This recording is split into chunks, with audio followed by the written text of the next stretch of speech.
Today I'm joined by Vicky Binns, who's kindly agreed to come onto the podcast to speak about her time playing Molly Dobbs on Corrie in the early 2000s, as well as her current role in the production of Home I'm Darling at the Stephen Joseph Theatre in Scarborough. Vicky, welcome to the podcast. Thank you for joining me today. Hello, thanks for having me. No worries, it's a pleasure to speak to you. It's been a long time since you've been off the street, isn't it? So it's nice to catch up and find out what you've been doing. Oh, yeah, well, my favourite thing actually is when people, sorry, not my favourite thing if people recognise me off Coronation Street. I mean, if people recognise me from Coronation Street, my favourite thing is to say, oh, well, you've got a good memory because do you know how long ago that was? And then I drop in the bomb that it was 10 years ago. Which just seems unbelievable. I mean, it was the 50th anniversary episode, wasn't it? So we just had the 60th. Yeah, well, we will get on to that in a little bit. Let's scroll back a bit, because when you first started Corrie in 2005, this was just after you'd had a bit of a regular stint on Emmerdale as well, isn't it? Yeah, I did like 4 years on Emmerdale from when I was 17. And then I decided I wanted to leave because I'd done a few dramas and a little bit of theatre, but not really very much. So I was still quite young. I used to be really envious of all these actors that had come in and kind of like lived a bit and done loads of different things and been in the theatre, darling, and all that kind of stuff. So I took that really bold move when I was quite young to leave. And obviously, my parents, what are you doing? You've got like a really amazing full-time job. But I was just young and kind of adventurous. Yeah. And then 2 years later to get the offer to be in Corrie was just unbelievable, because it wasn't on my radar that I would ever be even asked to do another soap. Yeah. And I mean, hey, you can't turn that down, can you? Well, no, exactly. I mean, what do you remember about what you were told about the part of Molly when you went for it? The whole part was based on the one line, which was, I love dogs, mate. Yeah, because Molly started off working at the kennels, didn't she, with Kirk, I think? Yeah, exactly. And the thing is, I don't love dogs, mate. I'm frightened of them. So that was really difficult, because I got bit when I was young, so I was a bit scared of dogs, actually. And we used to do all these scenes in these kennels where, my character was at one with the dogs and loved the dogs. Yeah. So there was massive acting required in that. And I was brought in to play opposite Fizz, who Jenny McAlpine, who was my mate from, we grew up together. She's was a best mate. Oh. So it was just totally surreal to be on that set with Jenny, kind of going, how have we got here? And I knew Andy Wyman a little bit, who played Kirk, and I knew Alan a bit, who played Tyrone. Because of being on Emmerdale, I sort of knew of some of the cast. Molly and Fizz had a bit of an antagonistic relationship at the start, didn't they? Yeah, exactly. So I think that was it was when Tony Wood was the producer, so I think that was the idea when I first came into it of putting us head to head, because in life we were really good mates, which doesn't make as good a storyline, let's be honest. Molly and Fizz get on the end. So yeah, I came in to sort of stir things up between Fizz and Kirk and all that stuff, and play the daughter of Diggory Compton. Yes, of course, the baker. Yeah, the fantastic Eric Potts, yeah. So going back to Emmerdale, I'm not an Emmerdale watcher, so was the role of Molly anything like what you played in Emmerdale, or was it a different kind of character? It was different. I gained an M. I was called Ollie in Emmerdale, and then I gained an M for a Molly. And then I was one of me and Anthony Lewis, who played my brother, we were one of the first younger kind of storylines and characters that came in. They decided to try and broaden the demographic of people that were in it and therefore watching it. So we played the teenagers, and we did lots of teenage storylines, which involve smoking behind bus shelters and drinking vodka for the first time, and snugging boys when you're not supposed to, and all that kind of stuff. Yeah. So I played just a teenage tearaway, which is great fun. And then I got involved with the Dingles, with that family. Yeah. So that was just my growing up, really, from sort of 17 to 21. It was being that teenage tearaway character.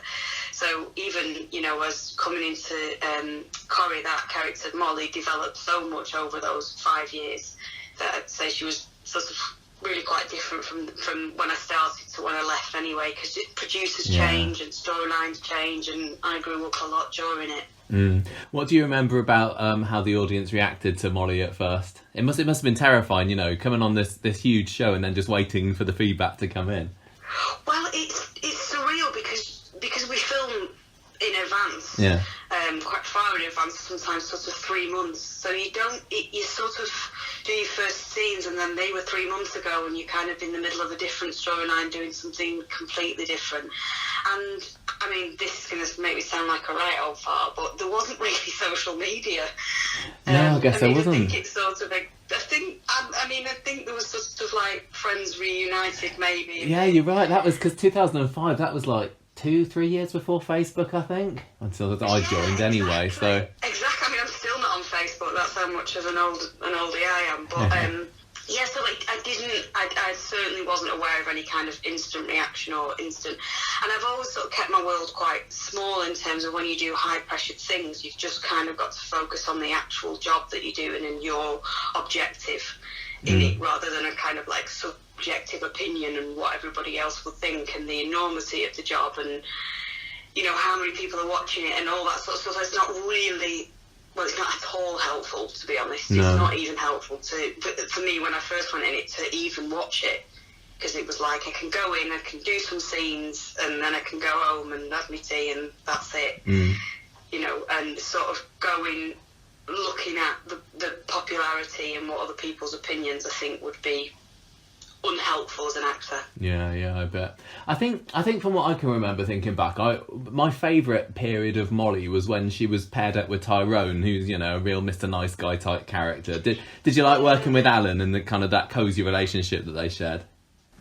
I mean, just a bit. I absolutely loved it. And then, you know, I thought, oh, if we, you know, doing a podcast about Coronation Street, there will be the question of, you know, who's your favourite person, who do you miss the most, who do you like working with the most?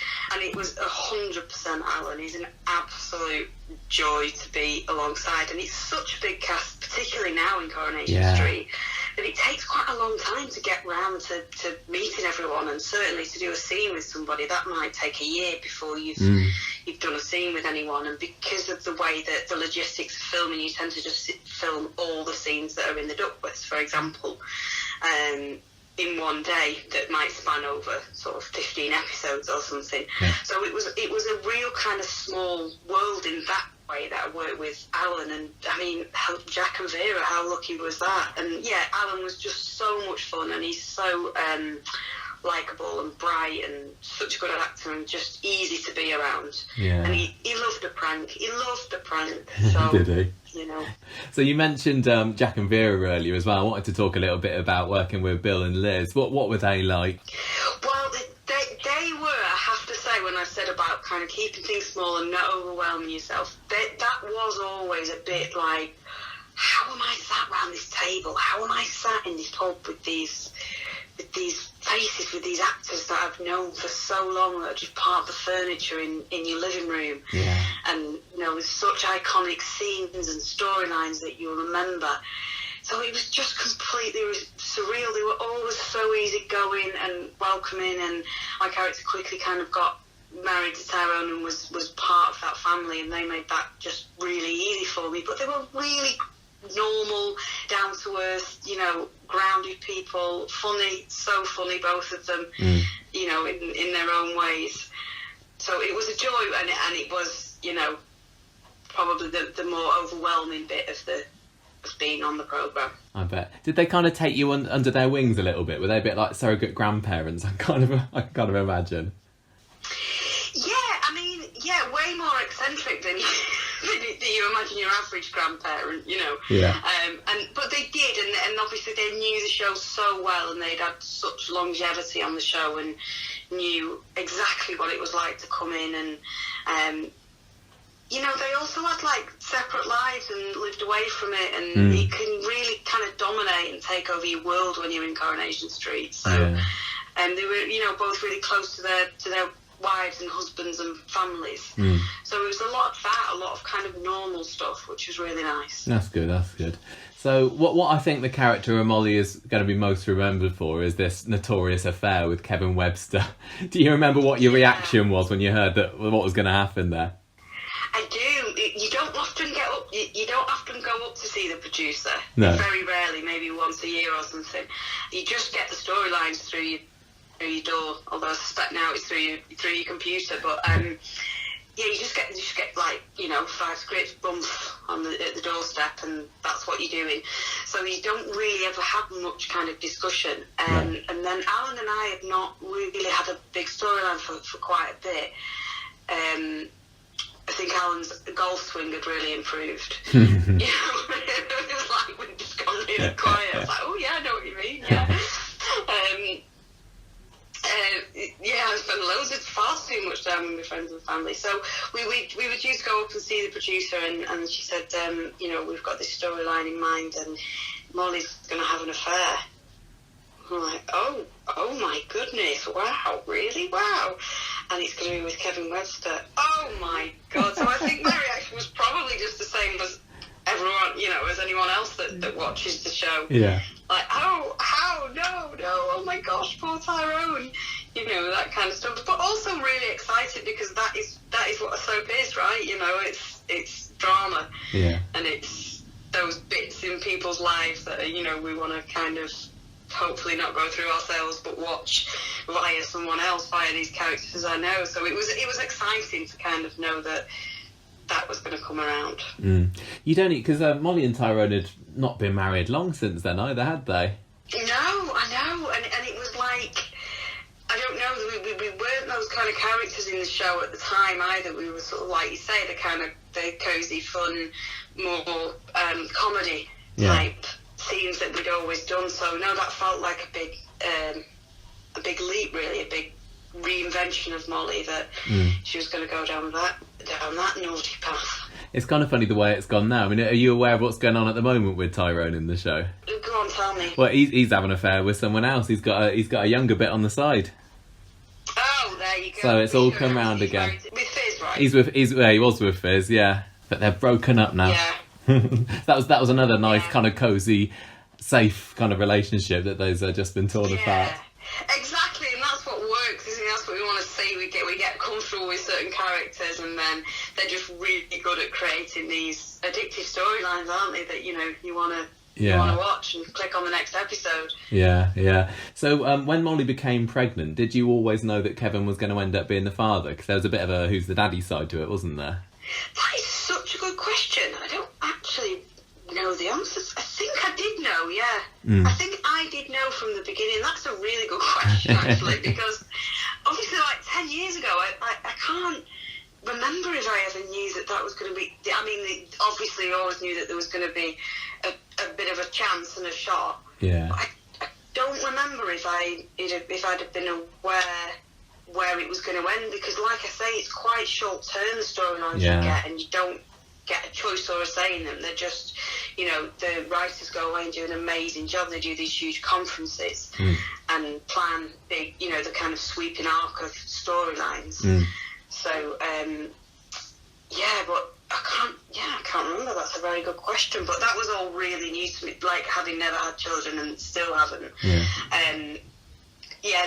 To do all the pregnancy thing was exciting again. You're putting on the pregnancy suit and watching videos of people giving birth and all that sort of stuff. Just basically put a load of sweat on and scream.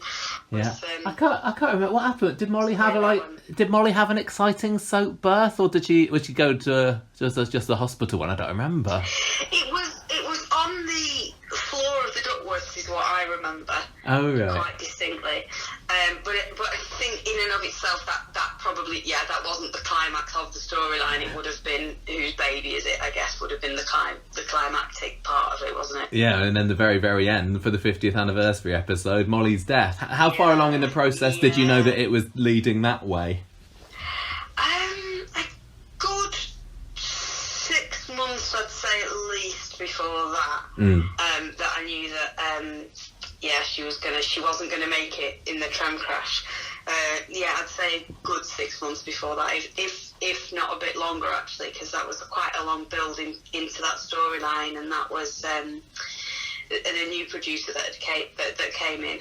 But took over that whole storyline and that 50th episode to make it as, you know, monumental as it was.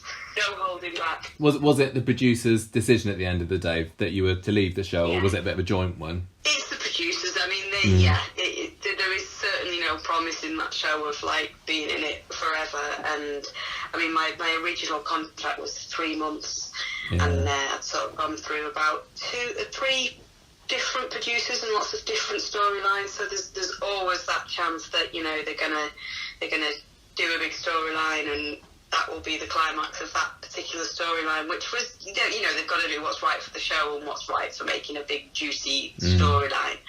And I did, you know, like in the past I had gone up and wanted to do other things and wanted to do some theatre and all that sort of stuff, and really got on with the producer, and he was incredibly supportive around it all, you know, saying it's going to be a really big storyline, it's a great way to leave, if you're ever going to leave, this is the way to do it. And I felt like I had a lot of encouragement and support to play out that storyline, and a lot of trust and faith, really, to have done such a big storyline during the live episode, and to be such a huge part of the 50th when, let's be honest, I hadn't contributed to the 50 years, you know. I'd done 5 years and drank all the champagne at the end, so that was lovely. I mean, let's talk about that last scene then. So for the benefit of any listeners who maybe haven't seen it, this was the live episode, like I said, with a tram crash. Molly's trapped under the rubble in the corner shop. She tells Sally that the baby's actually Kevin's, and Sally walks away, leaving her to die alone. Now, personally, I'd say that's definitely up there for me as one of my favourite Corrie deaths of all time. Were you satisfied?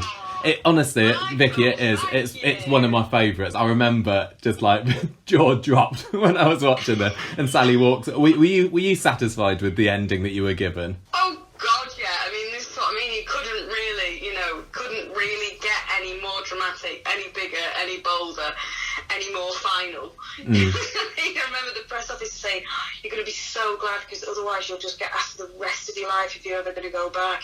Yeah. I mean, this is like, you don't want that forever. So this is it. But it was extraordinary to be part of that live episode. It's such a huge feat in terms of filming. The studios are not set up for live filming, and the way that we film is so different to live filming. So there's just the logistics of getting from one set to another, all that kind of stuff was huge. And then to have so many stunts and all that going on, it was absolutely like thrilling to be part of. And just that thing about just keeping you cool, just going, okay, it's just a scene, it's some lines, you know, I can do this. And then reading it and getting that precious 50th episode, which was like confidential, you know, all the way over it, your name like ink marked through the pages, and getting to read the whole hour. It was a big, thick, whacking hour episode as well. So yeah, I still, you know, it's sort of 10 years ago, and it still feels like a bit surreal and a bit dreamlike. Yeah. Do you remember, like, just being there under the rubble waiting for the director to call action, or however they did it with the live? I mean, yeah, I remember it as clear as day, actually, because the rubble's just made out of foam. Yeah. Like, incredibly light foam, not made out of anything, and there's always this taste of, like, jam sweetness on fake blood has a very specific kind of taste, so it's like all your senses are alive, and then the cameras there's quite a lot of cameras on it, and there's a real kind of stillness on the set, and everyone's got their own job to do, so everyone, you know, cameramen, lighting, everything, thinking, just don't mess it up, just don't mess it up. And we'd rehearsed it quite a lot, so it was like, you know, just keeping you cool and doing what we'd done in rehearsal. So yeah, the set would just be quiet, and then we'd have a flashing light, and then it would go red, and we'd start the scene. And then you kind of did all the full episode finished, and it was like cut, and it ended, and everyone thought, oh my God, that's it, it's gone out, that's it. Everyone else has seen it before we have. Yeah. It must have been funny you going back as well, because you must have finished filming everything else like a month beforehand, then had to come back. Yeah, that is, so it's like a sort of double leaving party type thing.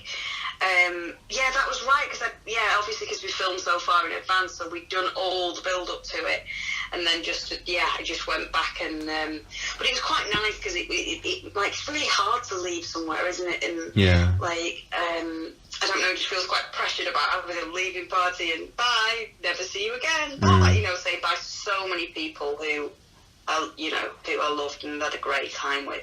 So it was really nice to be able to just go, well, I'll be back for the 50th, and then, you know, kind of get swept away with all that with the 50th. So that was more than 10 years ago now, and do you look back on your time there pretty fondly? And are there any other particular scenes or moments that stand out in your memory all this time later? I do look back on it really fondly. It was such a sort of, I know I keep using this same word, but it's surreal is the one that sums it up. Some dreamlike and surreal. And sort of when I was in it, you just have to, that's just your day-to-day work. You've just got to keep it normal, go in, do the job, and not really get overwhelmed with the, with how big the show is, really. You know, it's going in and doing some scenes. And then it's now, when I look back 10 years, I think, God, was that me? How did I get involved in that? Where did that come from? So yeah, I do look back on it really fondly. I've forgotten the question. I was asking whether there's any other memorable scenes or moments that we haven't talked about yet. I can't remember the question. I was 10 years ago. It was a long question. Don't worry. I'd gone into reminiscing and thinking of being 10 years later. So the things that I really remember were stuff like we did a chip shop. Me and Tyrone decided to get a chip shop van, and it ended up being driven into a lake. Oh yeah, crashing into the lake. Wasn't it on fire or something as well? Yeah, and it was just so much fun to film and do. And then again, stuff where we'd go out on location. So obviously, so much of Corrie, by the nature of the programme, is on the set. Is, you know, you go into Granada, you go into Manchester, and you do everything there. Whereas it'd be such really exciting when you went out on location. There'd be big vans and lighting rigs and all that sort of stuff, and getting to do, like, we did a car crash where I think that Kevin had mistakenly not sorted the brakes out on the car that we were driving in, and the car crashed. And it was just part of those storylines, but they're just so memorable to film. And then also Molly and Tyrone's wedding, I absolutely loved doing that. And it's quite often, I've heard it's quite often why actresses don't get married in real life, because you sort of do all that all the time, you know, dresses and hair and all that, and you know, get a bit fed up with all that. But so you get to like choose a wedding dress. Who doesn't want to do that? And you know, do hair and makeup and do all that sort of stuff. And the wedding was fun.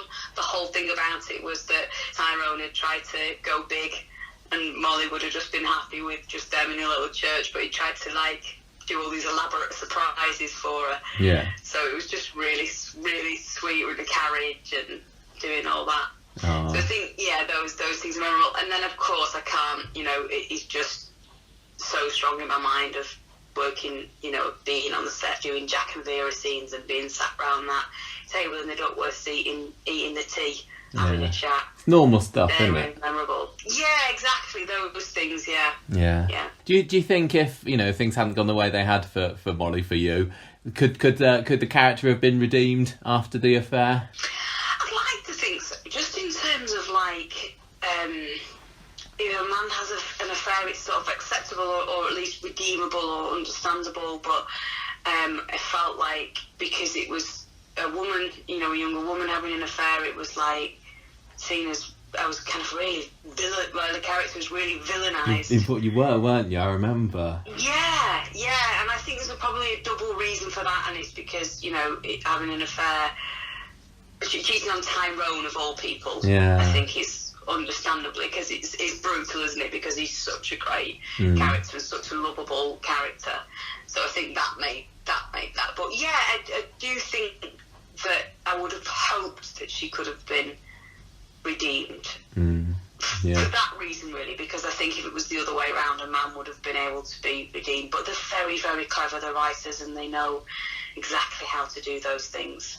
So yeah, I think she could have been redeemed, because it isn't that, you know, people are, I don't think, good or bad people, just make good and bad decisions and do terrible things and then do good things. but I don't think she was necessarily an out-and-out psychopath evil character. No, I agree. I suppose we'll see whether Tyrone's redeemed himself for this affair that he's been having. Yeah, absolutely. So that was over 10 years ago now. So what have you been up to since? Oh well, yes, there has been life since Coronation Street. Yeah. So it's really overwhelming to leave though, because to be part of something so big and so famous and so prolific, and then you kind of just come out the other side going, oh God, what next? And I never really enjoyed the enormous amount of recognition from it all. So I just personally had avoided all the sort of like reality shows and all that sort of stuff, just because I'm just quite a private person in that respect, and I just wouldn't have wanted to put myself in that kind of spotlight at all. So I just concentrated on getting some nice work. So I've done mainly theatre since I left. I've done a few bits of telly that I'm really pleased with. I did a drama called The Mill for Channel 4, which was great, and bits and bats on telly, but it's mainly just been theatre, and stuff that I could never have really expected would have come along, because I did Singing in the Rain, a big musical, and I can't sing or dance. So but fortunately I was playing a character who can't sing or dance. Oh, perfect. So I was perfect, for I was playing a character called Lena Lamont, who's a terrible singer and dancer, so that was my contribution to that, doing a song badly, which was just a dream. So yeah, there's kind of big tours of musical and then tours of theatre stuff. Yeah. So yeah, I'm on tour at the moment. I'm in Scarborough at the moment. Yes, let's talk about this. So, Home I'm Darling. What can you tell me about the show and the character that you play? What a job. This is luxury. Got the offer to do the job, and we rehearsed in the Lake Districts in the most beautiful surroundings ever. And then we came up to Scarborough to open the show, and then we go to Bolton Octagon, which is home for me. So we'll be in Manchester, and it's the theatre that's just down the road from where I grew up, that I've always loved. And then we go back to the Lake District to do the show there as well. And it's a fairly new play. It was on at the National in London, and by a writer called Laura Wade, and it's about a woman who sort of retreats, I think, we could say, into the 1950s. So she lives a 1950s world, but it's set in 2020. Oh, interesting. Yeah, so that's sort of like rose-tinted glasses, and it was based on a really amazing documentary about people who have really decided to, they have the 50s car, everything in their home is from the 50s, they live the whole life. You see kind of people, don't you, who dress in the 50s and kind of have a passion and maybe go to the car shows and the festivals and do all that sort of stuff. So yeah, it's a really, really interesting concept, and about those, gender divides and what it would mean to be a housewife now in 2020, and how that would be a real luxury choice as opposed to just what everyone was doing. Yeah. So but it's great fun. It's really it's funny and it's clever, and I just love being around other actors and being in a company with actors. Obviously, since the pandemic as well, it just feels really lucky to be back in the theatre and back working, and that's kind of my favourite thing, is being in rehearsal rooms and being with other actors and doing a play. Yeah, because the pandemic just put the kibosh on it for so many people in the industry, didn't it? So it must be brilliant to get back doing what you love. Yeah, because it's hard enough, being an actor is just difficult, it's tough. There's not many jobs, and there's a lot of people that want to do them, so it's hard anyway. And the pandemic obviously. Were you able to keep going with any kind of regular work over the past year and a half?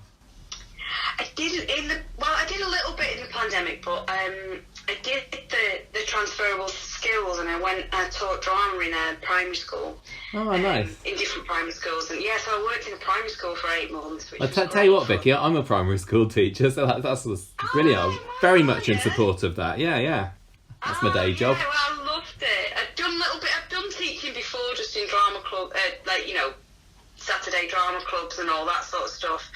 And then the pandemic came, and I just thought, I can't sit around and just do nothing. And, you know, I'm part of an industry that's not even running at the moment, so I went for a proper job. And yeah, it was. I loved it, and I'll certainly be going back in between jobs, and they've said I can go back, and I just got so much out of it. The kids were just so much fun, and you know, I feel like drama's really a great skill for the kids to have, and a lovely thing to go and teach, because they think, you know, because it's great fun and it gives them a different sort of expression.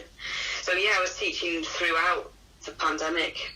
Oh, cool. Yeah, with all those things that kids, and a few of them did know that I used to be on telly, but obviously for them they weren't even alive when I was on it. So I don't know, I think their parents had shown them stuff, and absolutely the parents had shown them the tram crash. Yeah, on of YouTube.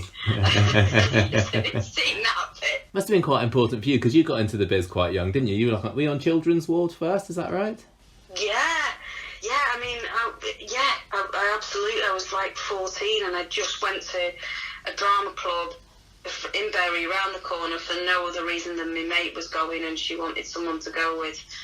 And I just got to that drama club and thought, this is a first thing that I've ever been good at, because I wasn't very academic at school. So it's suddenly like, I get this, I get it. So it clicks in my head, I understand it. And then, amazingly, they came on doing open auditions from Granada, and I just, out of nowhere, got this part in a kids program. You know, my family, nothing to do with acting at all. Yeah. So it is, and I do think of that, having that outlet for me where I wasn't particularly academic. That having that kind of creative outlet where I could be good at something and communicate and have access to acting and theatre. But yeah, I feel really strongly that it's just a great life skill. Whether you go into acting or not is another thing. It's not really about that in the way that how I think of it when I'm teaching kids. It's not about trying to get them into professional acting. It's just the life skills of, you know, being able to put yourself in other people's shoes. I think I would have watched children's ward when I was younger as well, so I think me and you are about the same age. And I know it was quite a good breeding ground for what would later become, you know, great Manchester talent. And there were some Coronation Street, other Coronation Street actors that cut their teeth there as well, weren't there? Yeah, Alan was in it. Yeah, I've got one picture of us in a dressing room where there was me, Alan, and a couple of other kids, and Samia. Yeah. Who plays Maria. So that's what, when I joined Corrie, I was sort of new and had been around that younger, like you say, those kind of like Manchester non-drama school kids we were as well. We'd just come from drama clubs and all that sort of stuff. And Ralph Little was in it as well, who was in The Royal Family. Oh, yeah. The son in The Royal Family. Yeah. So yeah, there was quite a lot of us that went on to do different stuff. My favourite cameraman on Corrie had been on Children's Ward, and I came to Corrie and I was like, oh my god, I remember you from when I was like 13, and he'd remembered me. So there was a lot of crew, because it was all that, you know, it was all Granada and Manchester people and crew. Yeah. Do you still stay in touch with any of the ex-Corrie cast, mate? Some. I mean, it's unbelievable how many people I don't know when I switch it on every now and again, or, you know, it's on somewhere and I think, God, I don't recognise any of those, let alone the set in the background. You know, 10 years ago it was just the one little street, wasn't the one, you know, small street, and that was it. So now, it's such a massive machine. There was just, you know, hundreds of people in it. I mean, I'm still really good friends with Jenny Calpine. See Julie Hess around about, because she's always in loads of great stuff, so I always go and support stuff that she was in. And then I did a theatre play of a TV programme called Early Doors, and Jimmy was there, Jimmy Hogg. Came to that, and I'd not seen him for ages, so that was a total treat to bump into Jimmy. Oh, lovely. Yeah, we were speaking about Jenny. She's come onto the podcast a couple of times, and she's lovely, isn't she? Oh, well, yeah. Well, I have to say that because she's my mate. So. And does great cream teas at her tea room as well, doesn't she? Oh, Annie's, yeah. Yeah. Yeah. Brilliant. Yeah, it's a great place. I'm so proud of her for all. Yeah. Amazing. Oh, Vicky, it has been lovely speaking to you today. Thank you so much for coming on. It's been great finding out what you've been up to and just, wallowing in a bit of Corrie nostalgia, really. I know, thank you. You've brought it all back to me. That tram crash. Yeah. Got a tram coming in my face now. Yeah. Honestly, that brilliant death. Brilliant. I love it. Edge of my seat stuff. So before you go, do you want to do a final plug for Home I'm Darling? Oh yeah, thanks so much. So yeah, the Home I'm Darling is on at Stephen Joseph Theatre, and then we're in Alton Oxygen in September, and then in the beautiful Lake District in October. Brilliant. Well, I wish you the very best of luck with the show. Thank you. Thanks so much. No worries. Nice speaking to you. You too. Bye-bye. Bye.